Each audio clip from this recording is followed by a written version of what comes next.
자, 지금 저희가 배울 내용은 정렬과 배분이라고 하는 내용입니다.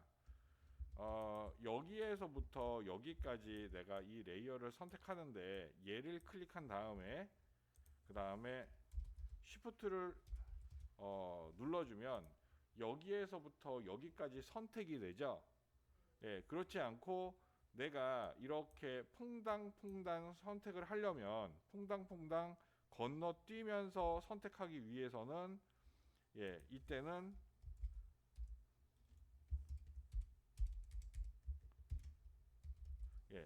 컨트롤 키를 눌러서 선택을 하면 이렇게 퐁당퐁당 선택할 수가 있죠.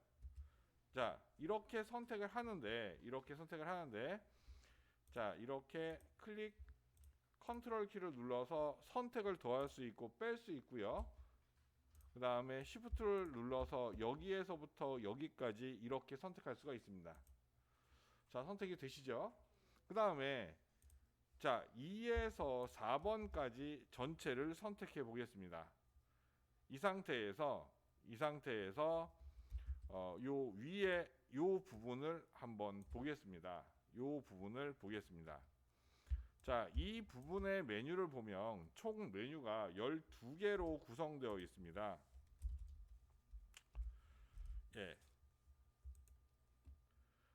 이 부분에 대한 게 온라인에 대한 거고요. 그다음에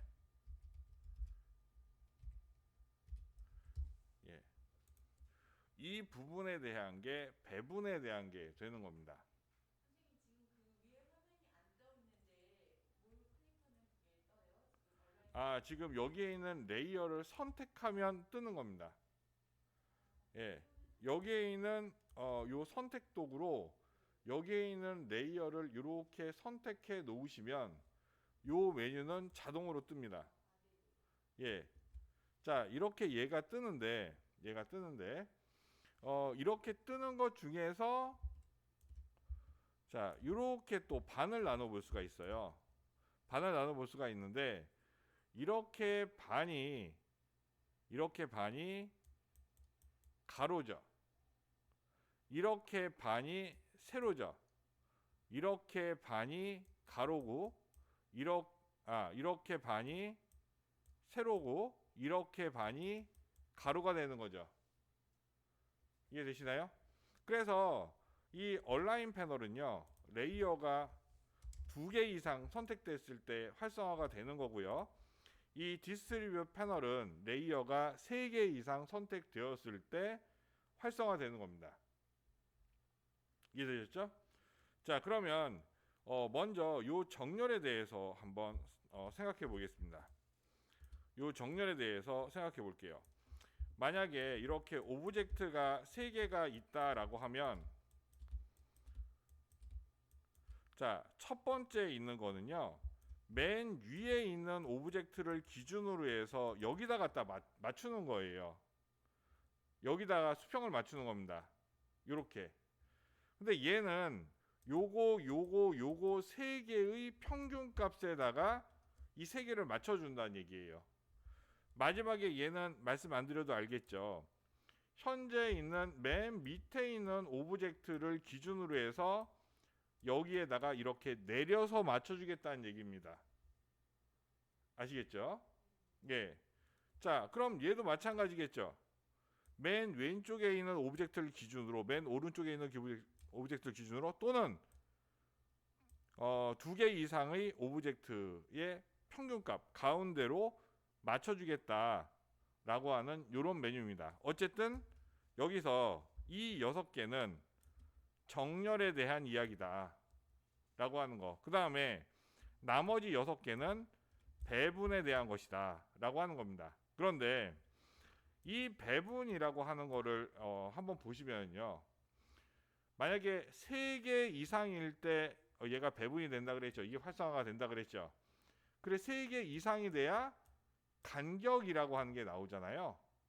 그렇기 때문에 이때 여기에 있는 얘하고 얘는 움직이지 않죠. 고정이 된다는 얘기예요. 가운데 2개가 있건 3개가 있건 4개가 있건 얘네만 왔다 갔다 하면서 간격을 맞추는 겁니다. 아시겠죠? 예. 그러면 한번 보겠습니다. 자, 이렇게 레이어 4개를 선택하고 계시죠? 그 다음에 자, 수평 맞추고 동일한 간격으로 버튼을 눌러 보겠습니다. 자, 동일한 간격으로 버튼 누르니까 지가 알아서 동일한 간격으로 얘를 조절해 주죠. 그쵸? 얘는 이거에 대한 수평값을 맞춰준 거죠. 그 다음에 얘는 간격을 맞추는 거죠. 그런데 여기에 있는 얘하고 여기에 있는 얘는 움직이지 않죠. 얘는 고정되어 있는 거죠. 중간에 있는 얘만 움직이는 겁니다. 그런데 이 간격을 뭐를 기준으로 맞춰주냐라고 하는 거예요. 얘는 뭐를 기준으로 맞추냐면, 자, 이렇게 물체의 중심에서부터 중심까지의 거리를 기준으로 이 간격을 맞춰주는 겁니다. 예. 오브젝트의 중심에서 중심까지의 거리를 기준으로 얘를 맞춰주는 거예요. 그러니까 결국에 여기에 있는 이 배분이라고 하는 게 유용할 때는 언제냐? 크기가 같을 때, 크기가 여기에서 동일하게 크기가 같을 때, 같다고 그냥 볼게요. 같을 때 이 간격이 같아 보일 정도로 사용되기 때문에 이게 유용한 겁니다. 그런데 만약에 크기가 다를 때, 만약에 이거 하나가 이만큼 커졌어요. 하나가. 나머지는 크기가 동일해. 그래도 디스트리뷰션을 하면 이 간격으로 보여준단 말이에요. 그러면 사람들이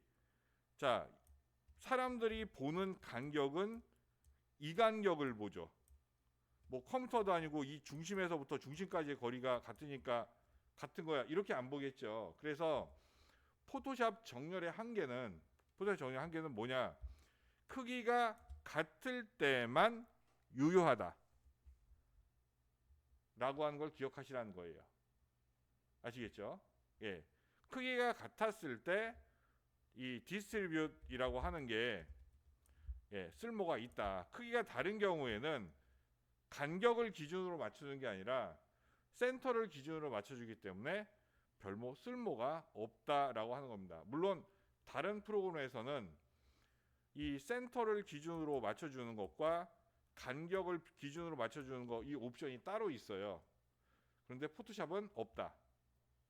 아시겠죠? 그래서 디테일한 정렬이나 배분을 쓰려고 하면 이 프로그램 말고 다른 프로그램을 사용하셔야 됩니다.